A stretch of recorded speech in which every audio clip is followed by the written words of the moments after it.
अनिल चौधरी जी, आगरा से। राधे राधे। राधे राधे महाराज जी। महाराज जी, जब मेहनत के बावजूद अच्छा परिणाम नहीं मिलता तो पहले यहीं रुक जाते हैं, फिर आगे चलते हैं। जब हम मेहनत करते हैं, बहुत अच्छी पढ़ाई या अच्छा जो भी कार्य करते हैं, परिणाम अच्छा नहीं आता, तो उसमें प्रारब्ध बहुत जोर का होता है, बुरा। पूर्व का जो बुरा प्रारब्ध होता है वो बहुत जोर का होता है। पर इस समय का वर्तमान यदि हमारा जोरदार हो जाए उससे, तो उसको रौंद देगा, उसको रौंद देगा। पर आएगा वो जरूर बुरा प्रारब्ध। जैसे बचपन से भजन मार्ग में चले, क्रिया बहुत मंगलमय, लेकिन प्रारब्ध बहुत बुरा, दोनों किडनी फेल कर दिया। अब ये क्रिया बहुत मंगलमय भजन की, तो वो हमें परास्त नहीं कर पा रहा, प्रारब्ध ने तो अपना परिणाम दिखा दिया। तो जब कभी कभी ऐसा होता है कि बहुत अच्छी पढ़ाई की, बहुत अच्छा मेहनत किया, बहुत अच्छी किसानी की, पर हमारा जब परिणाम आया तब वो नहीं आया जो आना चाहिए, या जो परिणाम आया उसमें बड़ा विघ्न पड़ गया, वो नष्ट हो गया। फसल बिल्कुल तैयार है और वर्षा ओले गिर गए, सब नष्ट हो। इसमें प्रारब्ध बहुत जोर का होता है। बुरा जो हमारा पूर्व किया हुआ कर्म है वो हमको आके नष्ट कर देता है। जैसे कुछ पाप होते हैं कि हम लोग जानबूझ करके भी उसे पाप ना समझते हुए कर बैठते हैं। जैसे गृहस्थी में गर्भ हत्या, भ्रूण हत्या, बहुत से ऐसे पाप हैं जो बहुत बड़े पाप हैं, उनका कोई प्रायश्चित नहीं करते, वो हो जाते हैं। अब वो क्या करते हैं, हमारे जीवन की उन्नति में, हमारे मंगल विधान में आकर के टांग लगा देते हैं।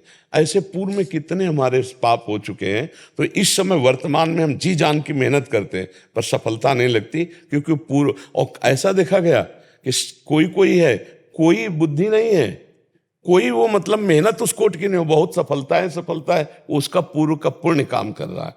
तो हमको उसके पूर्व के पुण्य के प्रताप को देख करके अपने को कोसना नहीं है। अब हम नई खेती अच्छी करेंगे, ये हमारा पूर्व का प्रारब्ध है। एक बार गिरे, दो बार गिरे, लेकिन हर बार प्रारब्ध थोड़ी हमको गिराएगा। हम हर बार नया प्रयत्न करके एक बार सफलता प्राप्त करेंगे आगे। उसके लिए फिर मतलब नाम जप ही। हाँ, नाम जप करते रहो, जो कार्य करो उसे बार बार करने की चेष्टा करो, उसको हारने की चेष्टा नहीं। एक बार असफलता, मान लो किसानी है या कोई व्यापार है या कोई भी कार्य है, हमको इस व्यापार में सफलता नहीं तो हम दूसरा व्यापार करते हैं, तीसरा करते हैं, चौथा करते हैं, एक दिन तो सफल होगा, क्योंकि हर क्रिया का फल है। और वो प्रारब्ध हमको बार बार गिरा रहा है, तो कब तक गिराएगा, वो जमा कितना होगा, कितना गिराए। और नवीन हम नाम जप कर रहे हैं तो हमारी उन्नति निश्चित हो जाए। अगर आज हम नाम जप ना करते होते, भगवान की शरण में ना होते, क्या विचार सड़ रहे होते और क्या जीवन सड़ रहा होता। और आज भगवान की शरण में तो उत्तम विचार और आनंदमय जीवन। सुबह से हम भूले हुए हैं कि हमारी किडनी फेल है, भूले हुए हैं, क्योंकि हम चर्चा में लगे हुए, भगवान की वार्ता में लगे हुए, भगवान में लगे हुए। तो हमें कितनी सुंदर दिनचर्या दी भगवान ने, ऐसा रोग होते हुए सब चल रहा है। अगर ये ना हो तो मतलब क्या तुम्हें, अब जैसे हम बैठे हैं ना, कोई ऐसा अंग नहीं जिसमें दर्द ना हो, लेकिन ये क्यों हमको व्याप नहीं रहा, क्योंकि हम है नहीं वहां, उस चिंतन में नहीं है। हम श्री जी का चिंतन, भगवत चर्चा, अब जैसे शांत एकांत बैठ गए तो फट से अपने में लग गए, वहाँ हम जा ही नहीं, वो हमें घसीटे नहीं पा रहा, इसलिए हम एकदम स्वस्थ से नजर आते हैं। लोग पूछते हैं कि सही में तुम्हारी किडनी खराब है। लोगों को लगता है कि मतलब ऐसे चकाचक दिखाई दे रहे, खूब बोल रहे, कैसे किडनी। तो ये प्रारब्ध का अपना प्रभाव है और हमारे नवीन कर्म का ये प्रभाव है।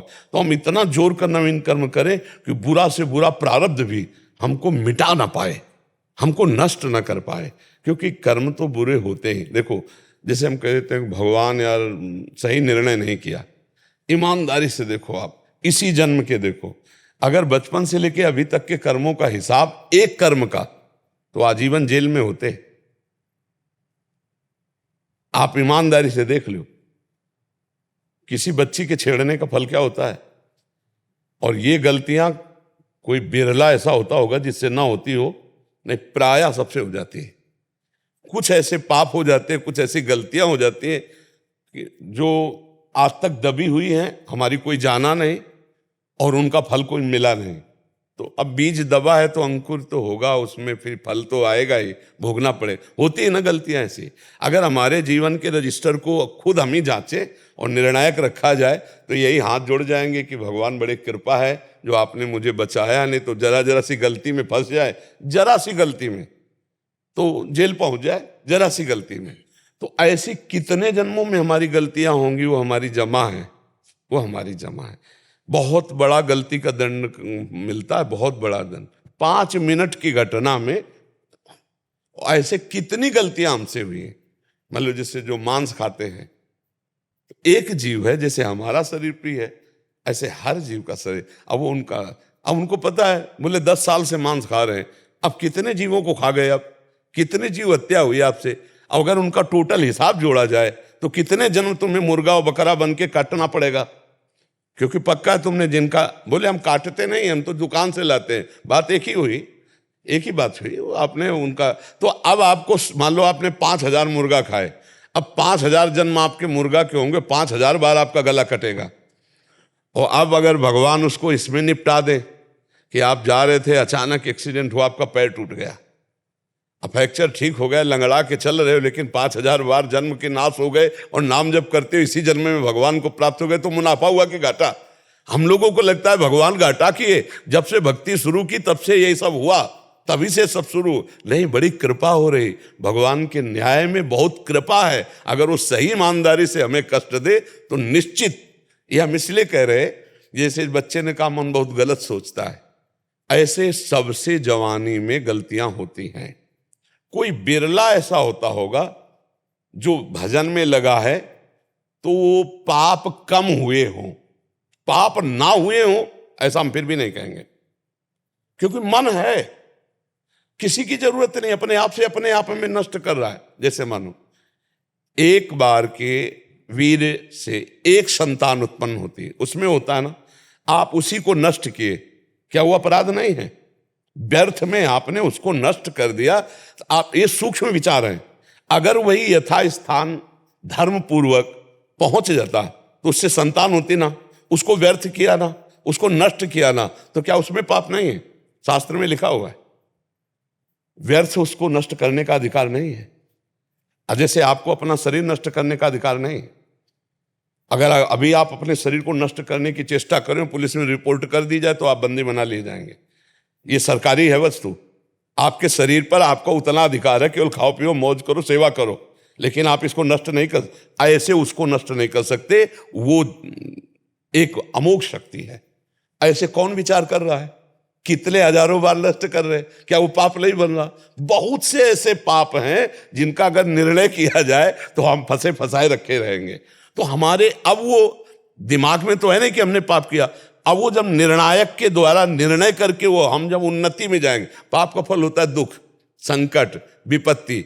तो अगर हमने जो चाहा वो हो गया तो दुख और विपत्ति आएगी कैसे? जो हम चाह रहे हैं उसमें वो टांग मारेगा, और उसके उल्टा जब होगा तब हम बैठ के जलेंगे, तो ये जलन से वो पाप नष्ट हो रहा है। इसलिए हमको चाहिए नाम जप करें, दूसरों को सुख पहुंचाने की चेष्टा करें, तो जो दूसरों को दुख पहुंचाया हमने, पाप किया, वो नष्ट हो जाएगा और आगे हम उन्नति को प्राप्त होंगे। पक्का सिद्धांत है, इसमें कोई छुपा वाली बातें नहीं और इसमें कोई दम्भ पाखंड की बात है, सच्चा। इसलिए आज सच्चा सिद्धांत सुनना लोग कम चाहते हैं। अब ऐसे हम श्री जी की चुनरी दुपट्टा या जो मेवा विचार कुछ भी ऐसे देना, उसका ज्यादा खास महत्व तो नहीं। और जब तुम्हारी जेब से 3-4 लाख रुपया गए तब लगता है। ये जो राख मिली है ना, आप ऐसे मत समझना 3 लाख रुपया दिया है, कुछ नहीं होता है, कुछ नहीं होता है। अगर किसी का काम बन जाता है तो वो उसके पुण्य का संयोग होता है, वो राख होता जंतुर से नहीं होता, उसका पुण्य का संयोग होता है। इसलिए भ्रमित मत हो, अपने द्वारा ही अपना उद्धार करो, खूब नाम जप करो, दूसरों को सुख पहुंचाओ और आए हुए प्रारब्ध से लड़ना सीखो, हारना नहीं, कभी हारना नहीं। मनुष्य जीवन हारने के लिए नहीं मिला है। एक बार तूने परास्त किया, दूसरी बार चढ़ते हैं, तीसरी बार हम चढ़ते हैं, देखते हैं तू कई बार गिराता है हमको, एक बार हम निकली जाएंगे।